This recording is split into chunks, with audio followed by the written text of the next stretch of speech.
first poem I'm going to read is a poem written about my mother lighting the fire. It's called Kindling. Kindling. Mother scooping open broadsheets spread out on longboard floor, bending down, bringing up 5 imprinted pages of daily life, each one a one-off story. We, watching her, fanning, folding and weaving with care, then settling the kindling firm in the grate. Mother at close of day brought us the world, shin-tangled twigs cocooned in an apron, withered wind sticks harvested in winter. We hadn't a lot. She made all things good. What I would give to be there once again. Turf, soft thudding. Those moments all our time. The second little poem is a poem which is dedicated to a beautiful young fostered child who died at the age of 18, and her name was McLaverty. Beat your heart again. Beat your heart again. Breathe with me, and I will love and foster thee. Model and mould thee shelter sound. Form walls of gold, coat floor with down. There will I throw a coach of plume, with lovely lamplight to fill your room.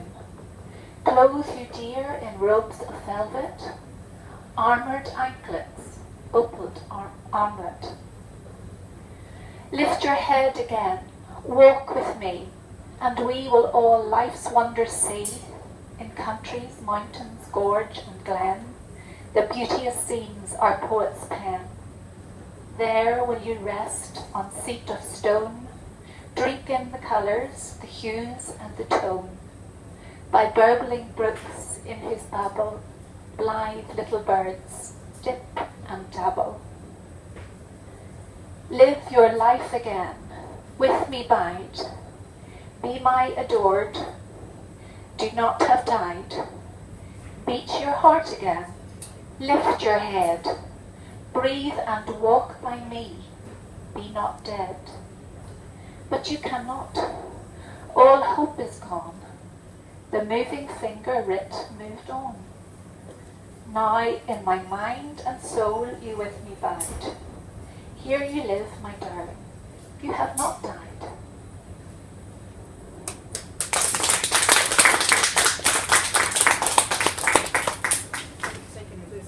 Thank you. The third wee poem is just a poem written for women who perhaps have become depressed and how they can look to nature to heal them. Chlorophyll. No one noticed you, blenched and expressionless, leaning over a ditch of decaying aconite, your housecoat border soaked and waxed with rain-sop. Only chlorophyll found you, and sage she gypsied by with scent of verdant mint and viridescent thyme, to shout with olive mouth that you belong.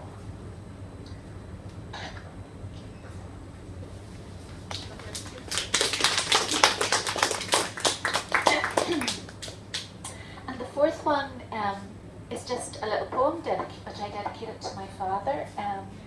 And it's just about a hoof pick, which was a very simple farm tool that was passed down through the generations. Hoof pick. Oft times I marked him take it down from where its falcate arc hung aback the stable door as a coat waiting to be worn. To prime its task by hand, he'd stroke its dimpled nickel neck, then hold it close to his face as if to look within it. Sure lean on Cobb's grey shoulder, one leather-fleshed teak cupped palm, bore the soil-cut hoof aloft, the other clasped the lustrous claw. As with a falcon's talon, he scored sure lines heel to toe, to gouge out clay and gravel from my father's lands. Now I hold the hoof pick near, to hear my father breathing, clods soft dropping on a golden floor, bloodline found in a farm tool's reason.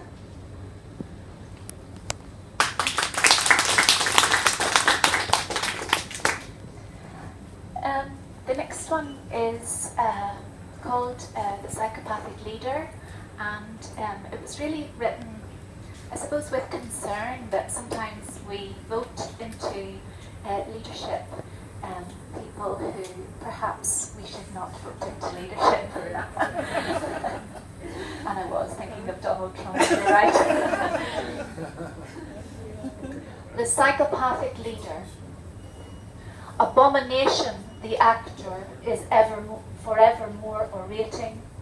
Hear him, he more is fortified, never assuaged by just applause. His cravings cannot be weighted. Ceaseless title his revenue.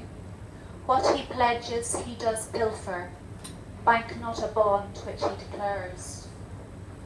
He troth not save ill-gotten gain, and to play you will panegrize.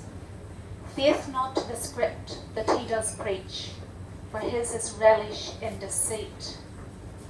He does in corruption glory, be brazen reason of your taint. Such his talents are, smaller still his alms, and good deeds they are not. Sincerity, in clear speech to lead us, is as unfeigned in her decree, as is the lunatic's lure in baiting. Of the wolf in man's clothing, be wary and free.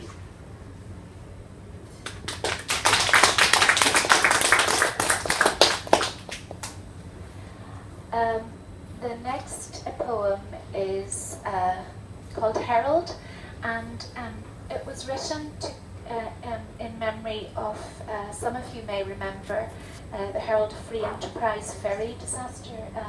It capsized onto its side as it sailed from Zeebrugge to England on the night of the 6th of March 1987, and 193 lives were lost in the disaster, and many of them children.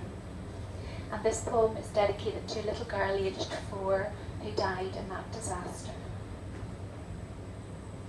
Herald. The searchlight pools a mock sun of light in the herald hold, and the diver in the chill holds his breath. Water wafting, she is waiting. 4, forever 4. Her floating frock festooned with the flowers that herald in a Sussex spring. Okay, and the last little poem I'm going to say is, the last poem is just a short poem called Shoe Brushing. And long ago I used to always brush my father's shoes, and in the last days of his life as well, as I brushed them, I wrote this poem. Shoe Brushing.